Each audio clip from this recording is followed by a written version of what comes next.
The National Treasure revealed. Hello, One Piece enthusiasts. I'm the One Piece nerd, and today let's talk about One Piece chapter 1116. And spoilers out from Vegapunk and Egghead Island. The world knows too much at this point. And to be completely honest, yeah, they do know a lot too much. When we're thinking about the ancient kingdom versus the 20 kings, for us as readers, is a long time coming because this has been hinted at since Ohara. But at the same time, the world has no idea, specifically the Celestial Dragons. They have no idea how they came into power, why they are so powerful, and why they are so influential. And I think this is a pivotal point for everyone in the One Piece world to figure out the truth behind the world government.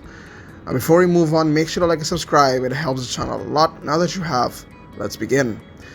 Well, let's begin with the last panel. The last panel of Rayleigh getting drunk and telling Vegapunk that the youngsters of the world should figure out the Void Century for themselves. It is not for you to spoil. And I think this will come into fruition. Yes, now that the source of the transporter snail has been found out, it's in the Iron Giant. The Iron Giant is pretty damn strong for holding out this long. And compared to what I thought it would be, it's actually much stronger than I think. And if by happen chance the Gorosei do find it and will hunt it down, I think this gives this. I wanted the Iron Giants to stay. I wanted the Iron Giant to stay and know its backstory and realize where it came from, but I don't really think that's the point of the Iron Giant. The Iron Giant is just a part of the Void Century. I think we will know about it sooner or later.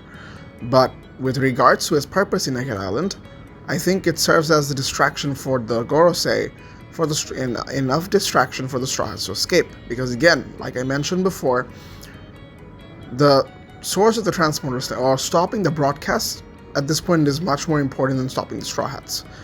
So I believe the Gorosei will focus their attention on the Iron Giant, and especially if it is that threatening and not that beatable as we think it is, or maybe I'm just underestimating it. If it is that strong, I think it'll take all 5 of the elders to put it down, and that would give the Straw Hats enough chance to escape. But that aside, I don't think Vegapunk will be able to reveal much about the Void Century because it destroys the purpose of poneglyphs.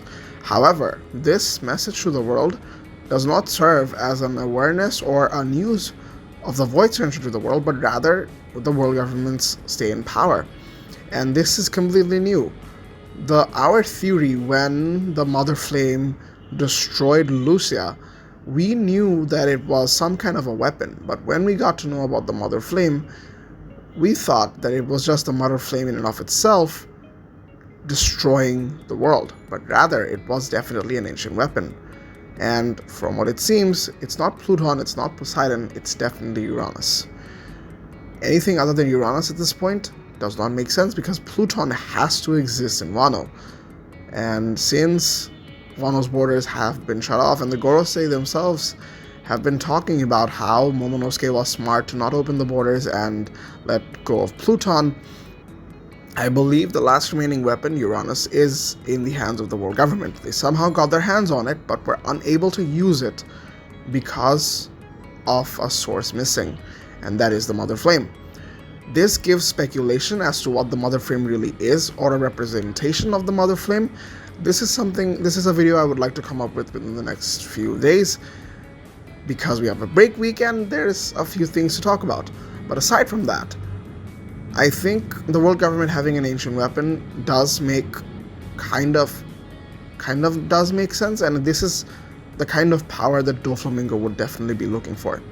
This is a power that if you possess is capable of threatening the entire world, of staying under your hands and being able to manipulate them because of such immense and drastic firepower the world government has. Now I know the world does not know about it whatsoever, but the world government are so confident about it. And I think the reason is because they have it. But then again, they didn't really know for the longest time of how to use it to begin with, or maybe they did know how to use it, but they ran out of sources and it took Vegapunk how many ever years to come up with the Mother Flame so that the world government could use it for their own purpose. With that being said, if the last remaining ancient weapon is does truly belong to the world government, I think Luffy's fight with the world government becomes a much more of a push and pull fight, because I think it gives the world government a fair ground. Considering that if somehow the world government does get control of Egghead Island and they protect the Mother Flame, I think they'll be able to use Uranus or maybe even Pluton to their advantage and to make sure that they still have control, and it takes Luffy a lot of power and a lot of allies to get through this. With that being said, everyone's reaction to the world is, I would say, fascinating, because we are finally seeing Emu looking at Lily's picture and how it reminds Emu of Vivi, and we see Alabasta. I think the people of Alabasta does know why Cobra was assassinated and the significance of Alabasta to the world, to the world government as well. And I believe that Alabasta will play a crucial role when it comes to fighting against the world government. It was the one place that, aside from Wano and of course Zoe, that Luffy, also the Tontaras in Dressrosa, that Luffy helped and saved, that wasn't that significantly important, but now it is. With that being said, this chapter also goes to show how much of destruction that can be capable if the world government does get the hands on the Mother Flame. Now, I would like to believe that if York is with the world government at this point and she stays with the world government, she'll be able to unlock the Mother Flame and somehow and basically help out the world government in all the way necessary. So the destruction of Egghead seems almost unlikely, because the Mother Flame to the world government is too valuable for them to do anything about it. And with the addition to the Mother Flame, of course, there are other things like the lava sphere, that holds key information regarding the Void Century, and the world government really does not want to lose control of. I don't really think that Luffy and the gang would be able to take control of Egghead Island and basically, save it from the world government and from destruction or demise, and this actually gives the world government a significant power boost.